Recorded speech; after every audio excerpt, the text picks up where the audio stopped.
is Iceman 22. One of the small firehouses in the area.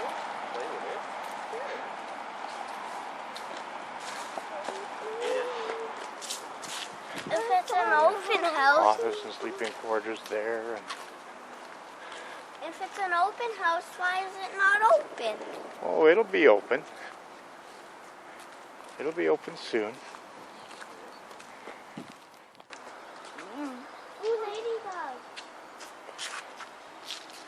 It'll be bunching up right away. No, it fell. What? Ladybug. Did you put all these leaves here? Me? Yeah. No. No. No? Who did? The tree did. Oh. Well, they do the same. They're both kind of together now. Yeah.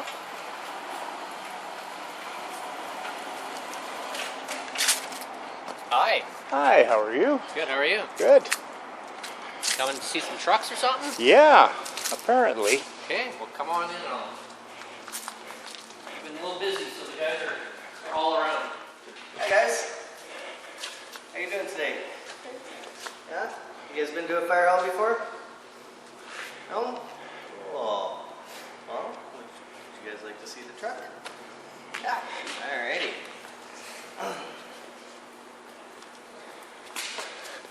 Okay, forward. You can follow them. Big question, who wants to sit in the driver's seat first? Alrighty. Well, you can just hop in there, whoever. Both get a turn. I'll wait my turn. Yep. How about, I'll get your, is this your sister? Yeah. Yeah? How about I'll get your sister to turn on the lights. If you want to step back, you might be able to see more flash. Over here.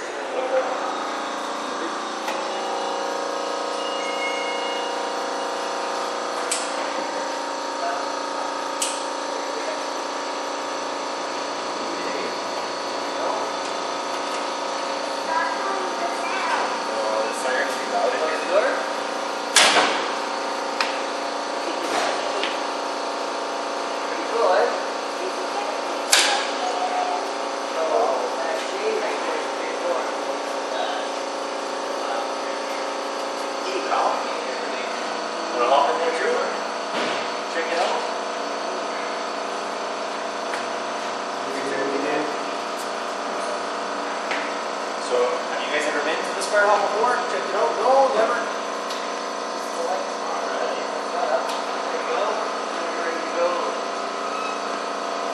Oh, you look pretty comfortable in there.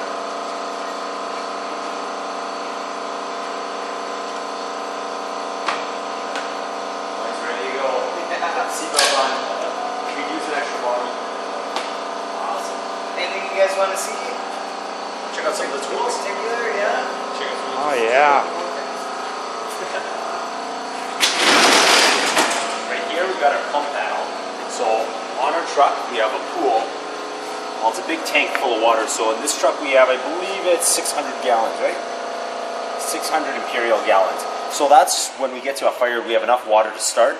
So the guys will come and take these hose lines and bring them into the house, and they can start fighting the fire. So that gives us time so we can go get a fire hydrant, connect to it, and then fill our tank up. So each one of these levers opens up and operates a different hose. So if you look up here, there's actually labels. So this says pre-connect 2 with foam and pre-connect 1. So there's a red lever. So if I pre-connect 1, and then when you pull this, water will come out of here. And this will just tell you how hard you're pushing the water, at what pressure, and this will tell us how much water is flowing out. And these ones both have foam capabilities. So it's like a dish soap that we have that mixes into our water that helps us suppress the fire and helps us. The fire needs a couple things to operate and to be self-sufficient, and it needs heat, it needs uninhibited chain reaction, and it needs oxygen as well. So if we can use soap, it takes away the oxygen, and if it doesn't have those three things, the fire is going to put itself out. So each one of these levers flows different water. So pretty neat. This light, this tells us how much foam we got, the dish soap stuff. So we're full right to the top. We're full right to the top of water. So we're ready to go out of both of these. On top here too, we have a big water gun for really big fires. So those are fires that we probably wouldn't go into. So at schools or big office buildings, we would use that, and that's our deck gun. This is the port where we put our hydrant neck to. So we'll have a big 4-inch hose going to the hydrant. We And plug that's it what will right keep in there. us with water throughout the operations. So, and the guy who drives the truck, so we got 4 positions in our truck. We have the driver, and the driver is Graham, and he would operate the pump after. So once we get to the fire, he'll drive us there, then he'll get out, we'll pull off the hose, and then he'll start getting prime and put the pump in gear, and then he'll send us all the water that we need. Another thing with these hoses, it's kind of, if you look, they look like they have bunny ears, each one. So they have hoops here. Those are actually handles for, not all guys are 6 feet tall, some guys are 5.5 feet. So this helps us, you wrap your arms in here and you can pull off the hose instead of reaching way up here to pull it off.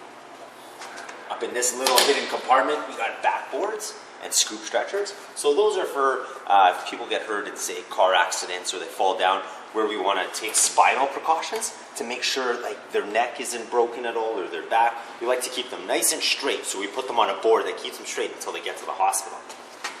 What else we have? Oh, this is that really big hose I was telling you about. This is where we plug into the fire hydrant. You guys seen fire hydrants before, right? Those big red ones outside. They have different colored tops. Sometimes they're blue, yellow, white, red. We got a whole, this is our appliance cabinet. So these are for all our, we have extra nozzles we need. We've got a rubber mallet. Sometimes it's tough to put the hoses on and get them off when they freeze. In the wintertime, we've got a lot of different gates. We have this is called a cellar nozzle we use. So it's kind of like your sprinkler at home. We plug a hose on the end here, and it shoots water out of all these different directions. So if we have a chimney fire or something like that, we drop this down the chimney, and it spins around, and it sprays water all the way down. Or if there's a fire in the basement that's tough to get a hold of, we can cut a hole through the main floor, drop it into the basement, and boom, it'll spin and put water on the fire. What else we have? And we've just got a couple wrenches to take on and off. Right here, we've got 4 extra air bottles. Everyone needs an air bottle because we don't want to breathe in that thick black smoke. We want fresh air. So this gives us fresh air. So everybody has 1 bottle that they wear on their back with the mask, and everyone has 1 extra one. And then if we run out after that, our chief comes by and he's got a lot more. So we have got a couple things in here. We've got a shovel just to clean up after and do overhaul. We also use it to get at the fire hydrants.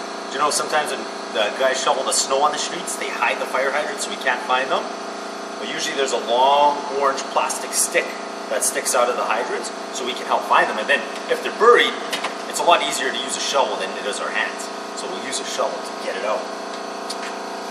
We got this. This is a big piece of hose that we take into a high-rise building. So that's anything that's 6 stories or higher we'll take up with us. Just so we don't have to drag the hose up all the staircase. There's actually a pipe in each staircase that we can connect our hose to so that we don't have to drag it up. It's called the stand pipe.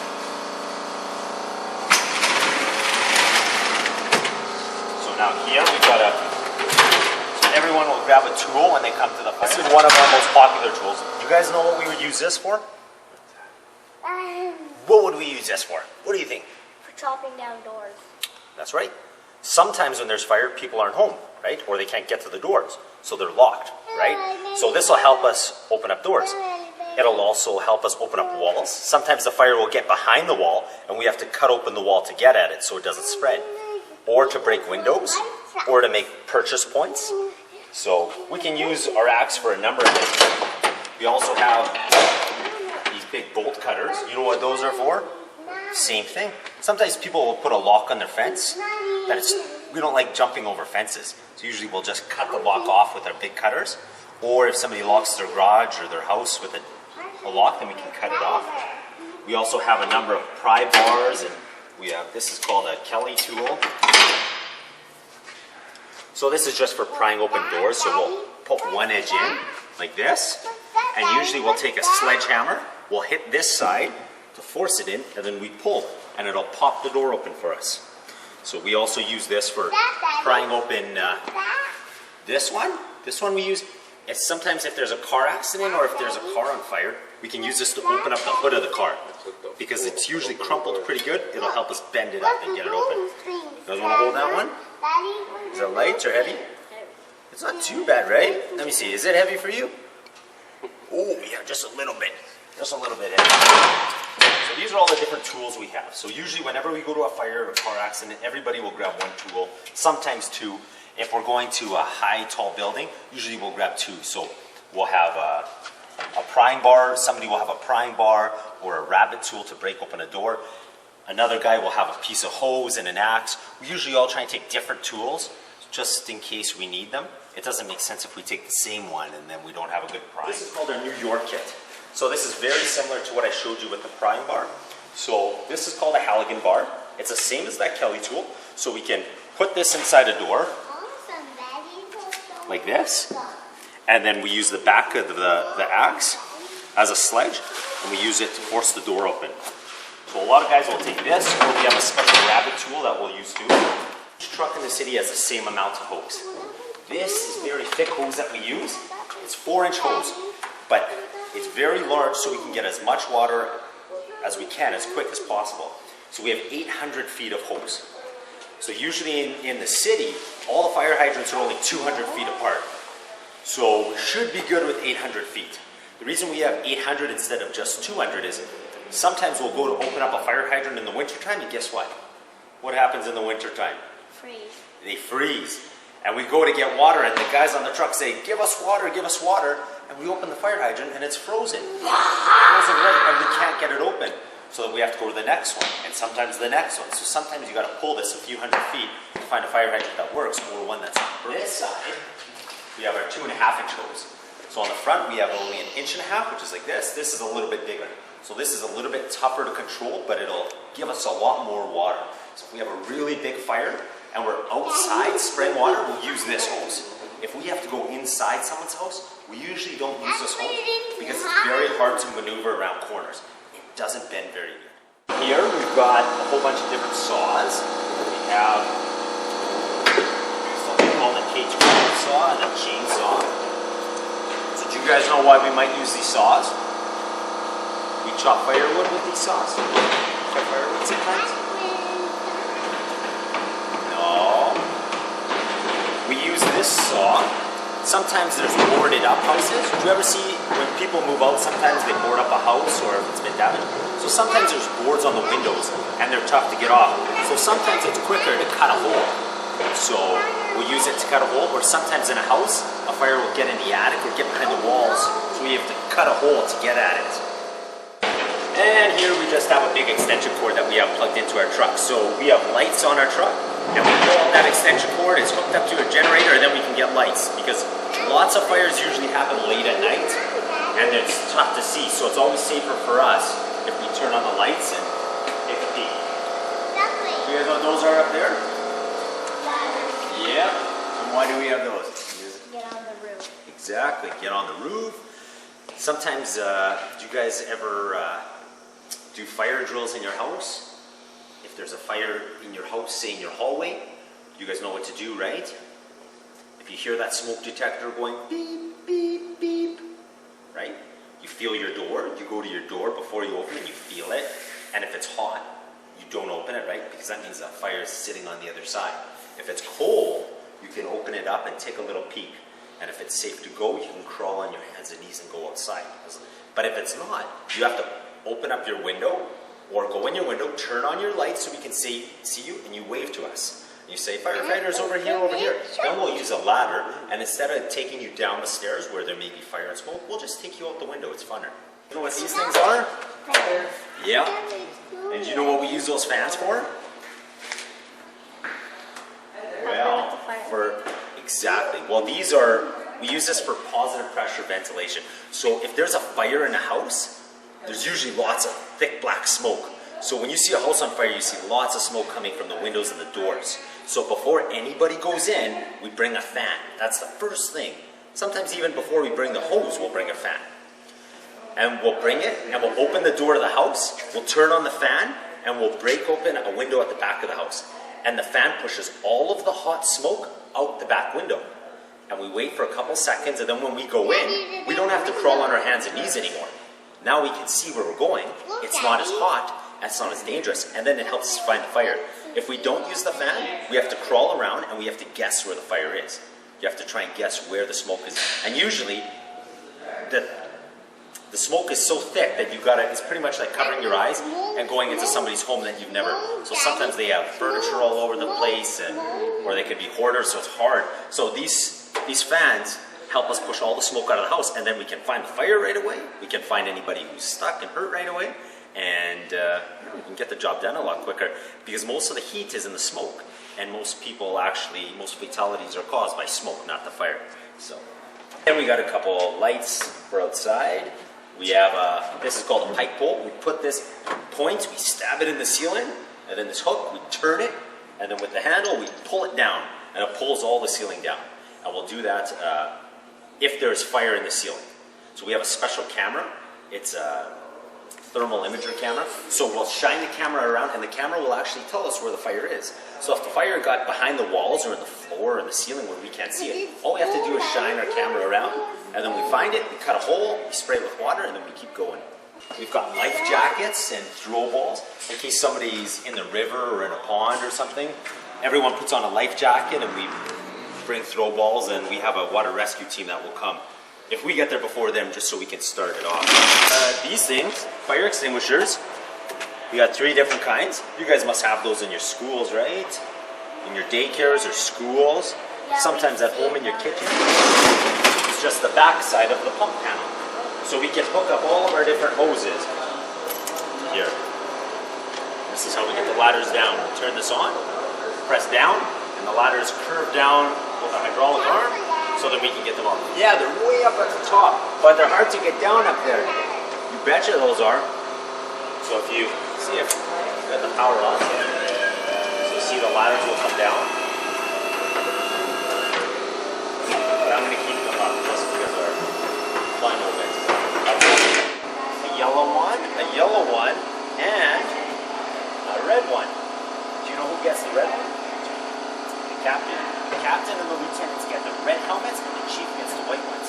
So sometimes when we put our mask on, it's hard to see who's who. I don't know who's who. I can only see their eyes. But if I look at their helmet and I see a red one, that's my teacher. That's fun. Is Daddy gonna come in there? Can he in now?